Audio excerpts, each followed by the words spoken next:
어저께 묵상했던 말씀에 너희가 그리스도의 것이면 곧 아브라함의 자손이요 약속대로 유업을 이을 자니라. 이런 말씀을 주셨습니다. 우리가 복음을 믿음으로, 복음은 바로 예수 그리스도죠. 예수 그리스도를 믿음으로 의롭다 하심을 얻습니다. 우리가 성령을 받게 된 것도 예수 그리스도를 믿음으로 얻은 것이지 율법을 행함으로 얻은 것이 아닙니다. 율법도 함께 지켜야지 예수 그리스도를 믿는 것만 가지고는 부족하다라고 말하는 자들이 있었는데, 오히려 율법을 지키는 것을 겸할 때보다 오직 예수 그리스도를 믿는 일에 집중할 때 우리는 더 큰 은혜, 더 큰 복을 받게 되는 것입니다. 예수 그리스도를 믿을 때 우리는 하나님의 아들이 될 수 있습니다. 하나님의 자녀가 되는 것이죠. 우리는 예수 그리스도 안에 거할 수 있습니다. 우리는 예수 그리스도로 옷 입을 수 있습니다. 거기에 더 나아가 우리가 예수 그리스도의 소유가 되며 우리가 유업을 이을 상속자가 되는 것입니다. 이 유업이 뭘까? 도대체 무엇을 주시나? 어디 금고에 돈이라도 많이 넣어 놓으셨나? 금고에 있는 돈 정도의 시시한 그런 게 아닙니다. 하나님께서 천지를 창조하시고 아담에게 주셨어요. 근데 아담이 그걸 감당하지 못하고 잃어버렸단 말입니다. 그게 남겨져 있어요. 그것을 천국이라고도 할 수 있고 새하늘과 새 땅이라고도 할 수 있으며 영생의 축복이라고도 할 수 있고 만물을 다스리는 권세라고 할 수도 있겠죠. 그것을 잃어버린 거예요. 그것이 남겨져 있어요. 또 다른 말씀에는 그것을 안식이라고도 표현합니다. 여호수아 때 온전한 안식을 누린 것이 아니기 때문에 그것이 너희들에게 남겨져 있도다. 누군가에게 남겨져 있어요. 누군가는 그것을 유업으로 받게 되는 것입니다. 누가 받습니까? 복음을 믿는 자, 예수 그리스도를 믿는 자가 그 모든 것을 가져가는 겁니다. 율법을 함께 지켜야 되지 않나요? 율법을 함께 지킬 필요 없습니다. 예수 그리스도를 믿다 보면 저절로 율법의 요구들을 만족시킬 수 있게 됩니다. 내가 의지적으로 노력해서 만족시키는 것보다 훨씬 더 완벽하게 율법의 요구를 만족시키기 때문에 우리는 그 유업을 얻게 되는 것이지, 우리 스스로 노력해서 율법을 행하기로 해서 그렇게 되는 것이 아닙니다. 오늘은 그것을 마치 상속자가 아직 어렸을 때 종이나 마찬가지 상태였던 것과 장성한 이후에는 상황이 달라진다는 그런 비유로, 그런 예를 들어서 설명을 해주고 있습니다. 자, 내가 또 말하노니 유업을 이을 자가, 우리가 예수 그리스도를 믿음으로 유업을 받을 자가 되었죠. 상속자가 되었습니다. 그런데 우리 하나님의 백성들이 처음부터 하나님 나라를 상속하는 게 아닙니다. 어렸을 때에 라고 말하는 기간이 있습니다. 그 기간은 우리들의 믿음이 어렸을 때이고 우리들의 신앙이 어렸을 때이기도 하고, 예수 그리스도가 오시기 전에 율법을 통해서 하나님을 섬길 수밖에 없었던 시대를 어렸을 때라고 표현하고 있는 것입니다. 세상적으로도 상속자가 정해졌어. 재산이 많은 어떤 사람이 있는데 아들이 하나야. 그 아들에게 모든 것을 다 물려주기로 서류도 다 꾸며놨어. 그런데 그 아들이 아직 어려. 그 아들이 아직 어리면 그 아버지가 돌아가셨더라도 그 재산을 자기가 직접 소유하는 게 아닙니다. 아이가 아직 어릴 경우에 유복자죠. 그러면 그 재산을 운영할 수 있는 능력이 없습니다. 그 여러 재산을 소유할 수 있고 운영할 수 있는 그런 능력을 얻을 때까지는 좀 성장해야 돼요. 그리고 많이 배워야 됩니다. 경험도 해야 됩니다. 과거의 역사에도 너무 나이가 어렸을 때 왕이 되면 나라를 장악하지 못하잖아요. 이 사람 저 사람이 왕 노릇을 합니다. 꼭두각시 허수아비 왕이 됩니다. 그러다 장성해지면 왕 노릇을 제대로 할 수 있느냐? 그것도 잘 안 되더라고요. 자식, 너 어렸을 때 내가 너 왕 되게 내가 너를 왕으로 세워줬는데 자식 은혜를 잊어버리고 좀 나이 먹었다고 나를 무시해? 하면서 여러 가지 잡음이 생기고 문제가 생깁니다. 그러지 말고 부친이 왕이 아직 나라를 완전히 장악하고 있는 동안에 아들이 충분히 배우고 충분히 경험하고 그 성인이 되고 그런 다음에 왕위가 물려지면 공백 기간 없이 엉뚱한 신하가 왕을 허수아비 노릇하려고 하지 못하게 나라를 장악할 수 있겠죠. 그러나 우리의 어떤 신앙의 영적인 상황은 그러지는 못합니다. 우리는 늘 어리석고 연약하고 아쉬움이 많은 상태죠. 그런 상태에서 우리도 모르게 하나님께서 아들을 보내셨다는 겁니다. 자, 다시 말씀을 쭉 한번 보겠습니다. 유업을 이을 자라도 모든 것의 주인이야. 왜? 상속자니까. 그런데도 불구하고 어렸을 동안에는 종이나 다름없다. 그래가지고 아버지가 정한 때가 있습니다. 너희들 내 아들을 좀 가르쳐줘라. 말 안 들으면 야단쳐도 좋다. 언제까지는 내 아들이 내 재산을 함부로 처분하거나 하지 못하도록 이렇게 장치를 해 두었으니까 그때까지는 너희들이 내 아이를 잘 단속해 다오. 이러고서 떠났단 말입니다. 그래, 후견이 있고 또 청지기가 있습니다. 후견이는 이 아이를 훈육해야 됩니다.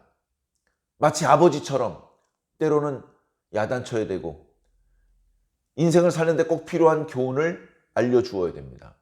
청지기는 이 아들이 아버지의 재산을 직접 관리할 능력이 생길 때까지 아버지의 재산을 관리해야 됩니다.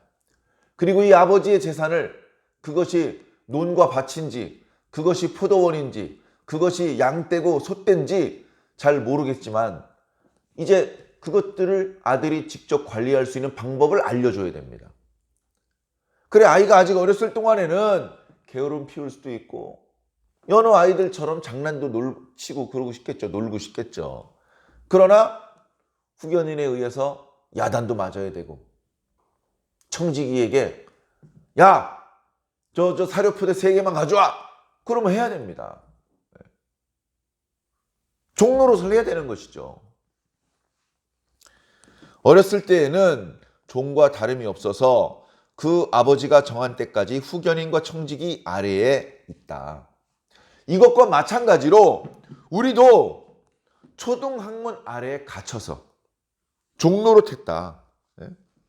3절에 이와 같이 우리도 어렸을 때에 이 세상의 초등학문 아래에 있어서 종노릇을 하였나니.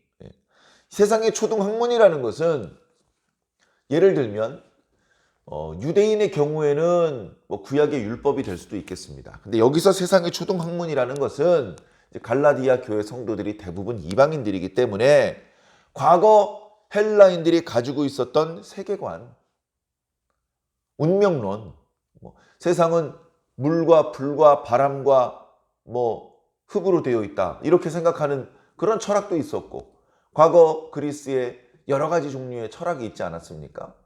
그런 생각을 하고 살았다는 거예요. 그 생각만 가지고는 하나님의 뜻을 깨달을 수도 없고 하나님 나라를 유업으로 받을 수도 없죠. 자, 그런데 4절에 때가 참에 하나님이 그 아들을 보내셨다. 때가 되었습니다. 하나님의 때가 되었어요. 하나님께서 태초에 아들을 보내지 않으십니다. 정한 때에 아들이 오셔야 됩니다. 하나님의 방법대로, 하나님의 뜻대로 당신의 백성들을 속량하시는 일을 하셔야 되는 것이죠. 그 때가 되었습니다.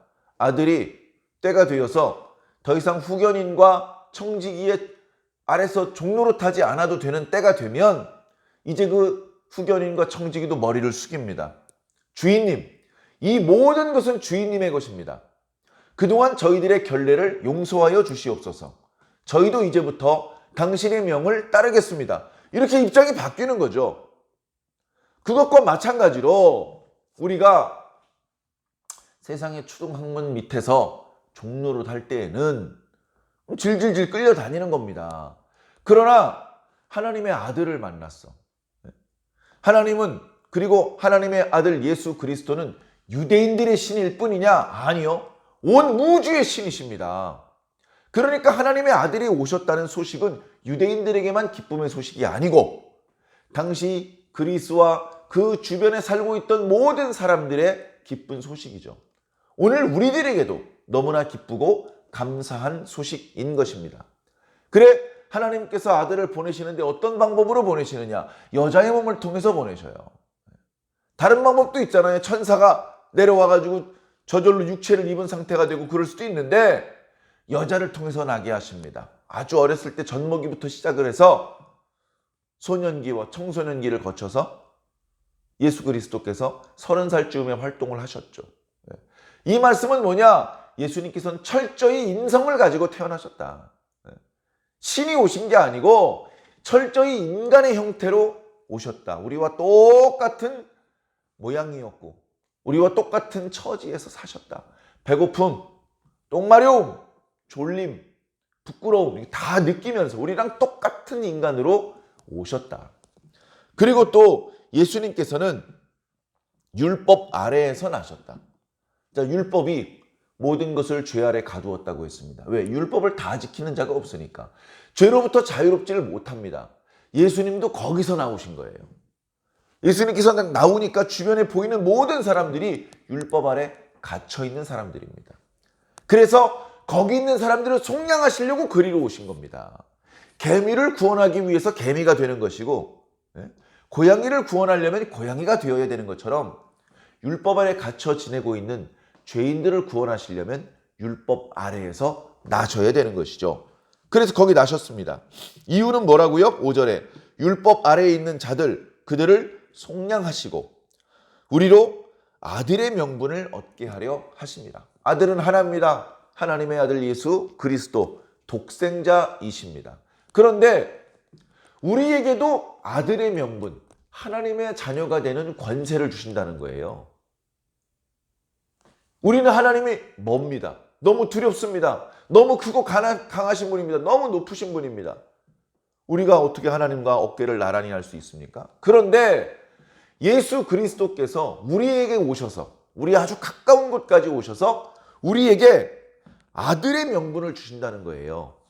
이제 우리는 하나님께 입양이 되었습니다. 양자가 되었습니다. 그래서 6절에 너희가 아들임으로 하나님이 그 아들의 영을 우리의 마음 가운데 주셨다. 여기 옛날 개역 한글 버전엔 양자의 영이라 그랬어요.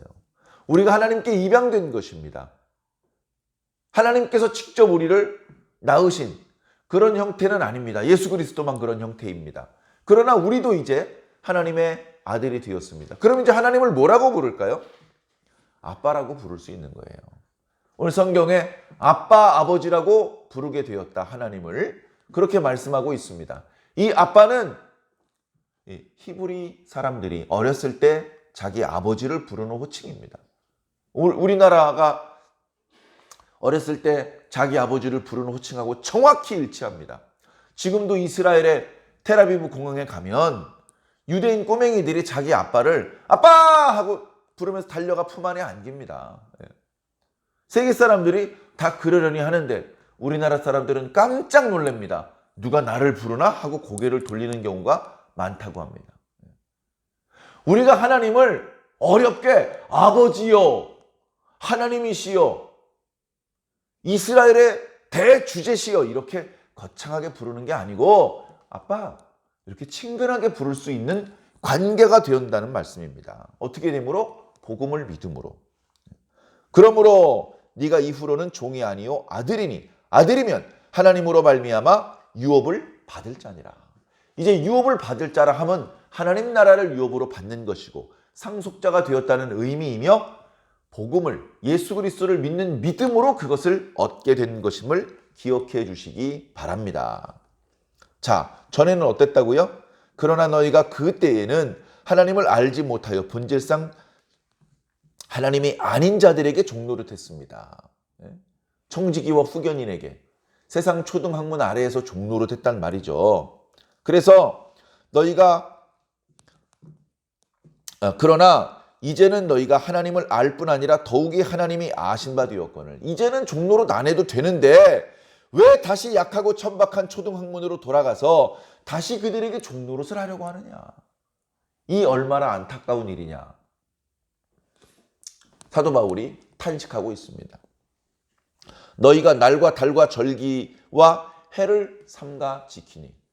이것은 과거 이스라엘 백성들이 절기 때 하나님께 제사 드리던 날들입니다. 날마다 상번제를 드렸고 달마다 월삭 제사를 드렸고 절기, 무교절과 초막절과 맥추절에 하나님 앞에 절기의 예배를 드렸죠. 해마다 나팔절과 대속제일에 절기를 지냈습니다. 그런데 이방인 종교에도 그런 풍속이 있어요. 너희들이 다시 그렇게 약하고 천박한 세상의 초등학문으로 돌아가려느냐, 또 종로로 타려느냐, 겨우 자유를 예수 그리스도께서 보혈의 피를 흘려주시면서까지 우리들에게 주셨는데 도로 종이 되려고 하느냐? 답답하도다. 내가 너희를 위해서 수고한 것이 헛될까? 두렵다. 사랑하는 성도 여러분, 우리가 율법을 다시 지키려고 하고 또는 세상의 초등학문으로 돌아가려고 하는 것은 다시 종이 되려고 하는 것입니다. 우리에게 자유를 주시기를 원하시는 하나님, 우리가 더 이상 종로로 타는 걸 원하지 않으시고 우리가 오직 하나님께만 복종하는 하나님의 자녀가 되기를 원하시는 하나님, 우리에게 아들의 명분을 주신 하나님, 그 놀라운 은혜를 받으면 감사하며 그 은혜를 누리며 기뻐하면 그만입니다. 선물을 받고 기뻐하고 그 선물 포장을 열고 그 안에 있는 내용물을 보면서 즐거워하는 모습, 그걸 바라면서 선물을 주시는 거 아니겠습니까? 그런데 선물은 제쳐놓고 다시 종노릇을 하면 어떡합니까? 새 옷을 입혀 주었는데 그것을 벗어놓고 다시 누더기를 입고 진흙탕을 뛰놀면 어떻게 되겠습니까? 사랑하는 성도 여러분, 우리들의 영적인 상황을 돌아보시기 바랍니다.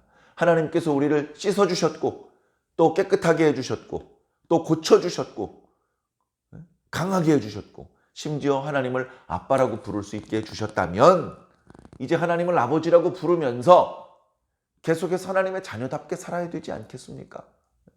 우리의 하나님의 자녀라고 하는 권세와 신분을 잃어버리게 만드는 것은 다름 아닌 가짜 복음이니 복음이 아닌 것을 잘 분별하여 경계하고 계속해서 복음을 믿으며 복음 안에서 하나님의 자녀처럼 사는 것이, 그것이 우리가 택할 수 있는 최선의 방법이라고 생각합니다. 이제 한 주간의 일상을 마무리해야 되는 금요일인데요. 일상의 일들도 정직함으로 성실함으로 잘 마무리하시고 이제 내일 모레 주일을 기다리면서 내가 과연 하나님의 자녀인가? 하나님의 자녀가 되는 권세를 주셨는데 내가 그 권세를 잘 사용하고 있는가? 혹시 내가 다시 엉뚱한 데 가서 종로로 타려고 그런 어리석은 생각을 품을 때가 있지는 않았는가? 스스로 돌아보고 하나님 앞에 부끄럽지 않은 하나님의 백성이요 하나님의 자녀로서 우뚝 서 주시기를 예수님 이름으로 간절히 축원합니다. 아멘.